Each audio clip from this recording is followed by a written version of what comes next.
Indonesia. Baiklah, pada hari ini kita akan memulai pembelajaran kita dengan materi yang sama, yaitu ciri-ciri makhluk hidup. Sudah, sebelum Miss memulai penjelasan Miss pada hari ini, semua persiapkan dirinya dan perhatikan serta dengarkan penjelasan Miss untuk saat ini. Sudah, Miss akan mulainya. Bahasa Indonesia kelas 3.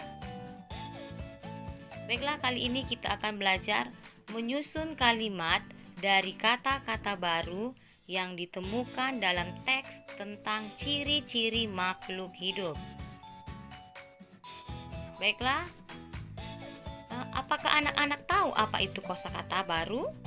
Pastikan anak-anak belum tahu ya pengertian dari kosakata baru. Baiklah, di sini Miss akan menjelaskan arti dari kosakata, ya.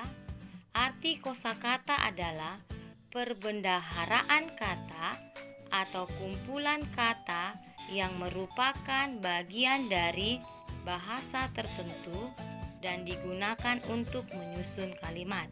Miss ulang sekali lagi pengertian dari kosakata, yaitu perbendaharaan kata atau kumpulan kata yang merupakan bagian dari bahasa tertentu dan digunakan untuk menyusun kalimat. Kita perhatikan contohnya, contoh kosakata baru. Di sini ada Miss buat satu contohnya, yaitu kosakata barunya ada kata pramusiswi, ya. Katanya pramusiswi. Dalam bahasa Indonesia itu baby sister, berarti pramusiswi.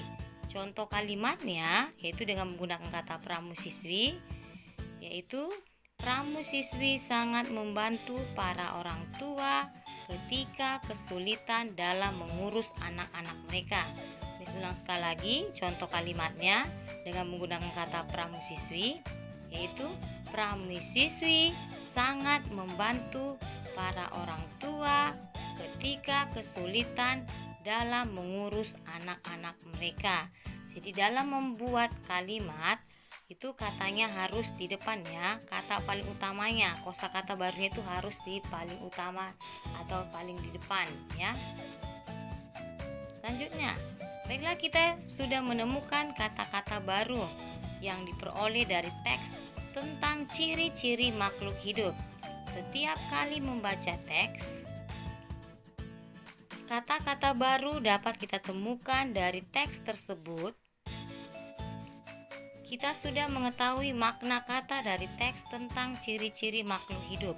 Sekarang kita akan mengetahui kata-kata baru dan maknanya dari teks tentang kebutuhan makhluk hidup untuk tumbuh dan berkembang biak. Di sini ada Miss buat contoh teksnya, sekaligus ini merupakan tugas atau latihan anak-anak di rumah, ya. Ada instruksinya yaitu bacalah teks berikut dengan saksama. Setelah itu kerjakan soal-soal di bawahnya, ya. Ulang instruksinya, bacalah teks berikut dengan saksama, maksudnya itu dengan teliti, ya. Terus setelah itu kerjakan soal-soal di bawahnya. Jadi ini merupakan teksnya yang akan anak-anak kerjakan di rumah.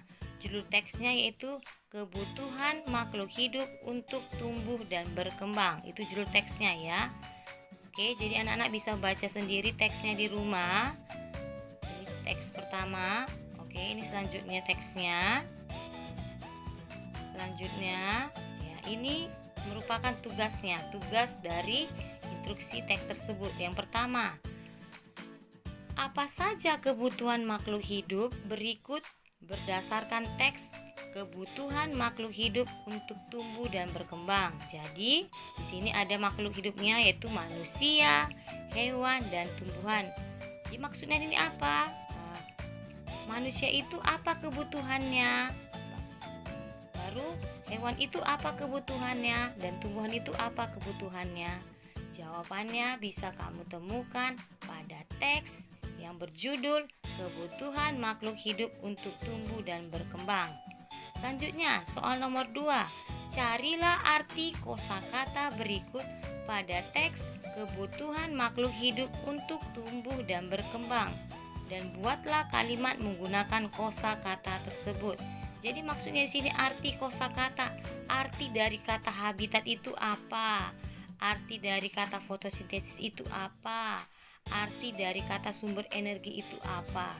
Jawaban ini juga bisa kamu temukan dari teks yang berjudul yaitu kebutuhan makhluk hidup untuk tumbuh dan berkembang ya. Setelah anak-anak Miss menemukan artinya, lalu anak-anak Miss membuat kalimatnya dengan menggunakan kata-kata tersebut, yaitu katanya habitat, fotosintesis dan sumber energi ya. Tugas ini tolong dicatat dan dikerjakan di buku notebook Bahasa Indonesia Tegak Bersambung. Sudah demikian penjelasan Miss untuk hari ini. Semoga anak-anak paham dan mengerti akan penjelasan materi kita untuk saat ini.